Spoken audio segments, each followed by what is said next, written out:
El Señor está con ustedes. Proclamación del Santo Evangelio según San Lucas. Gloria a ti, Señor.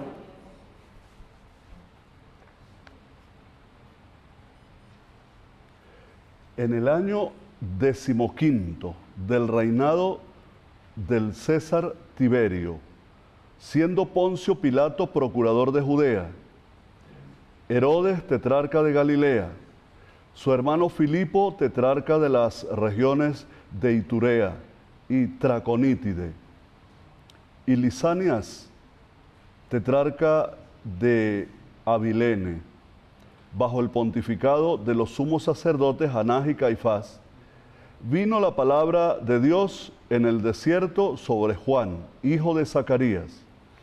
Entonces comenzó a recorrer toda la comarca del Jordán, predicando un bautismo de penitencia para el perdón de los pecados, como está escrito en el libro de las predicciones del profeta Isaías. Ha resonado una voz en el desierto: preparen el camino del Señor, hagan rectos sus senderos. Todo valle será rellenado, toda montaña y colina rebajada. Lo tortuoso se hará derecho, los caminos ásperos serán allanados, y todos los hombres verán la salvación de Dios.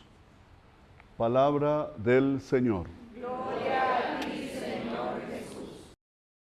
Como pueden ustedes ver, el Evangelio de hoy comienza haciéndonos una narración un poco extraña,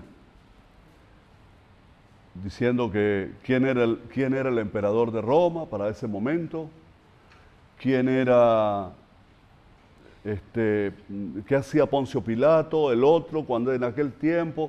Es como si yo comienzo a narrarles a ustedes un hecho que pasó en Venezuela en los años 40. Y entonces les digo, para ese momento era presidente fulano de tal. El ministro de Educación, si le estoy hablando a los docentes, era fulano de tal. Y mientras tanto, en América Latina estaba pasando esto y aquello. ¿Me entienden? El evangelista lo que hace es ubicarnos en el contexto en el que se da este acontecimiento. Pero si uno se pone a ver el contexto, es como si el evangelista nos va a echar un cuento después muy importante, de un personaje sumamente importante.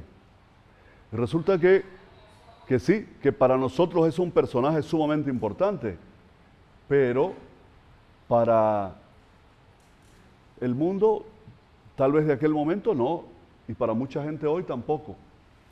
En medio de todo eso, que reinaba Tiberio, que mandaba el otro, que es sumo sacerdote Caifás y Anás, en medio de todo eso, a un joven que cualquiera de su tiempo lo catalogaría de loco, y nosotros hoy también, un joven hijo de un sacerdote, por lo tanto sacerdote también, sacerdote del templo, hijo de un sacerdote de pueblo, que era Zacarías. Juan el Bautista, hijo de Zacarías, decide irse ¿a dónde? ¿Para dónde se fue Juan? ¿Qué nos dice el Evangelio? Se fue al desierto. Se fue al desierto. Dice, comenzó a recorrer toda la comarca del Jordán. ¿Y qué predicaba? Un bautismo de penitencia para el perdón de los pecados. Y el evangelista nos recuerda lo que dijo Isaías: preparen el camino del Señor. Ha resonado una voz en el desierto, dice el profeta. Ha resonado una voz en el desierto. Juan se había ido al desierto, a la zona del río Jordán, pero una zona desértica. Ahora, ¿qué nos dice desierto a nosotros? Desierto nos dice silencio. Allá ya no se oye el ruido de la ciudad, no se escuchan las peleas entre Pilato y los sumos sacerdotes, el poder religioso, no se escucha el bullicio del templo con las ovejas y las cabras y los pichones y los bueyes y las ventas y todo lo que había en el templo en aquel momento. Es silencio, porque solo en el silencio podemos escuchar la voz de Dios. Por eso el evangelista nos ubica en este segundo domingo de Adviento en un desierto. Y en el desierto el silencio nos permite escuchar la voz de Dios. Esa es la enseñanza que nos quiere dejar. Pero ahora yo quiero proponerles a ustedes algunas técnicas y algunos puntos que nos pueden ayudar para la reflexión de esta semana de Adviento, de esta segunda semana. La primera pregunta que yo les dejo como para darles estas líneas, estas 4 líneas que les voy a dar, son 5 líneas. ¿Cómo abrirle caminos a Dios? Preguntémonos en este momento, ¿cómo hacemos nosotros para abrirle caminos a Dios en Venezuela, ahí en tu comunidad, ahí donde nos estás escuchando ahora, en tu familia? Tú, en lo personal, ¿cómo haces para abrirle caminos a Dios? ¿Cómo hacerle más sitio en nuestra vida? ¿Cómo abrirle más espacio a Dios en nuestra vida? Ya que tampoco le hemos abierto espacio. Lo primero es que tenemos que comenzar con una búsqueda personal de Dios. Oigan esto. Número 1, búsqueda personal. Y esa búsqueda personal la hace cada uno, quitándose los prejuicios que trae. De repente muchos de ustedes traen de allá de su...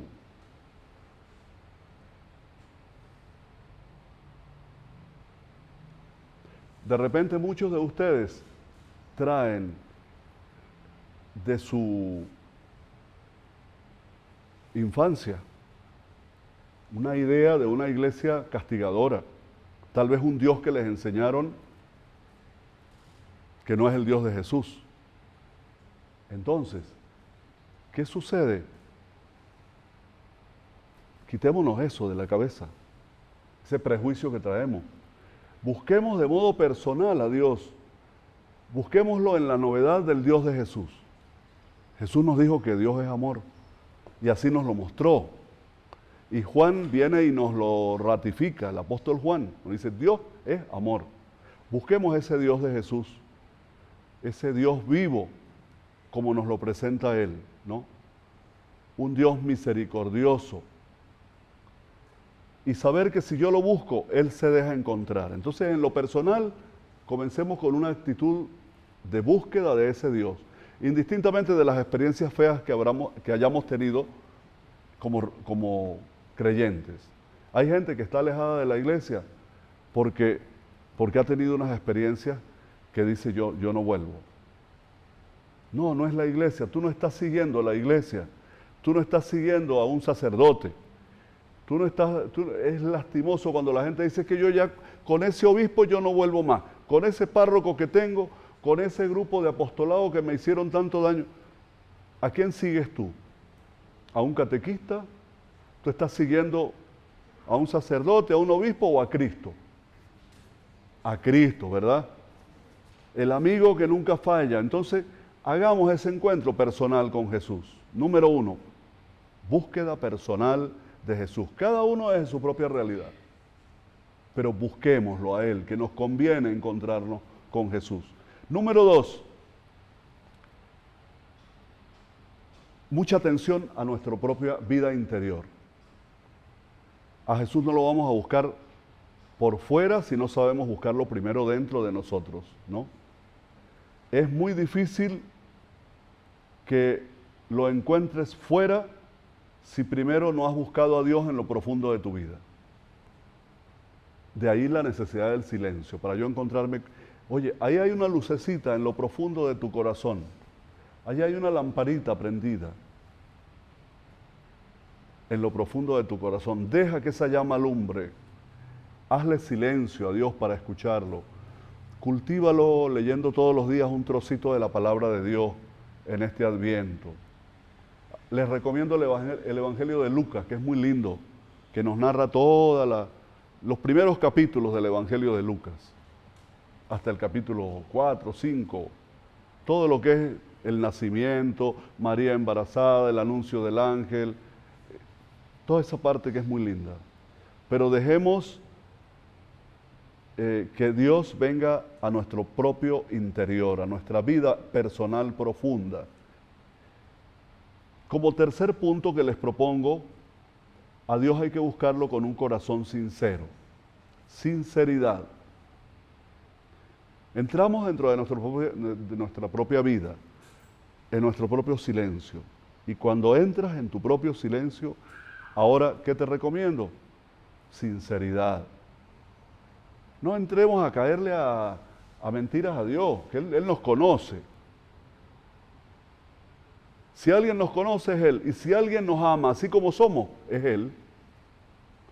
Entonces, ¿cuál sería la mejor oración que yo les recomiendo? La de aquel hombre pecador que fue al templo y decía, Señor, ten misericordia de mí porque soy pecador. Esa es la mejor actitud que podemos tener en este tiempo de preparación de Adviento. Reconocer que yo soy pecador, todos somos pecadores, que yo he cometido errores, que yo me he equivocado. Ahí es donde uno comienza a cambiar.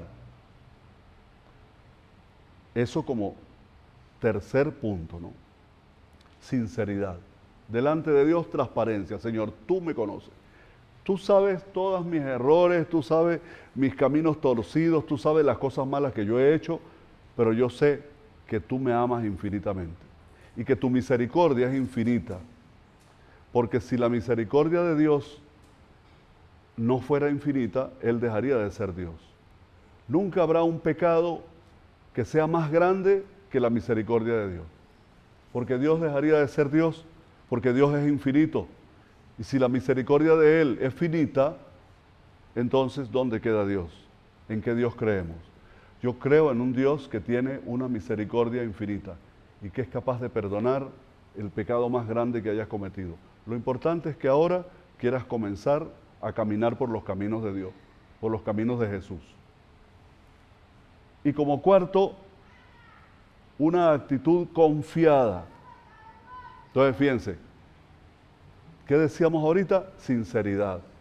Señor, yo soy pecador. Y segundo, confianza. Sin miedo. Acércate a Dios sin miedo. Claro, si nos han sembrado un miedo terrible, ¿cómo no nos va a afectar?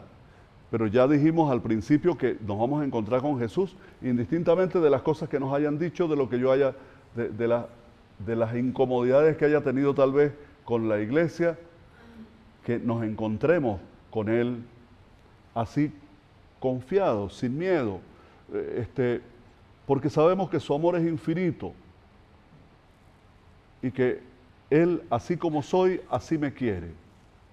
De eso estoy seguro. Cuando uno llega a esa seguridad de que tenemos un Dios que no está esperando ahí con una mandarria ahí para pegarme, ¿no? Para castigarme, sino que me está esperando para celebrarme la fiesta como al hijo pródigo, entonces, oye, vale la pena ese Dios. En Él sí creo. Y por último, el número 5, tener claro que yo no tengo por qué copiarme del proceso que está viviendo Yaris, por ejemplo, ¿no? O Esther, o cada uno de ustedes, ¿no? Cada uno tiene su propio camino para encontrarse con Dios. Porque somos distintos, Dios nos hizo distintos a todos. Aquí no hay nadie que sea igual. Entonces Dios nos trata a cada una y a cada uno desde nuestras debilidades, desde nuestras fortalezas. Él para cada uno tiene una originalidad y nos invita a hacer su propio camino. Cada uno hace su propio camino. Yo no tengo que copiarme de la experiencia de nadie. Dios me ama y me acompaña así como soy, único. El día que me hizo Dios, el día que me hizo, rompió el molde. Así que no hay otro igual a mí.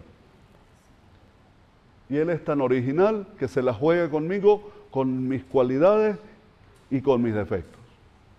Y desde ahí Él va construyendo eso hermoso que quiere construir para el mundo desde mi vida.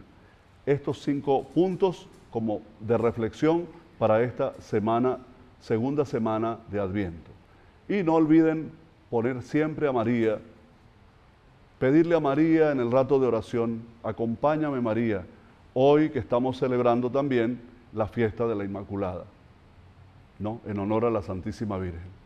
Pues que sea María, María Inmaculada, que nos acompañe en esta cuaresma y que nos dé la fuerza para poder hacer nuestro ratico de oración cada día, para poder acercarnos a Dios con esa confianza de hijas y de hijos, que Él nos está esperando para celebrarnos la fiesta de regreso a su casa. Que así sea.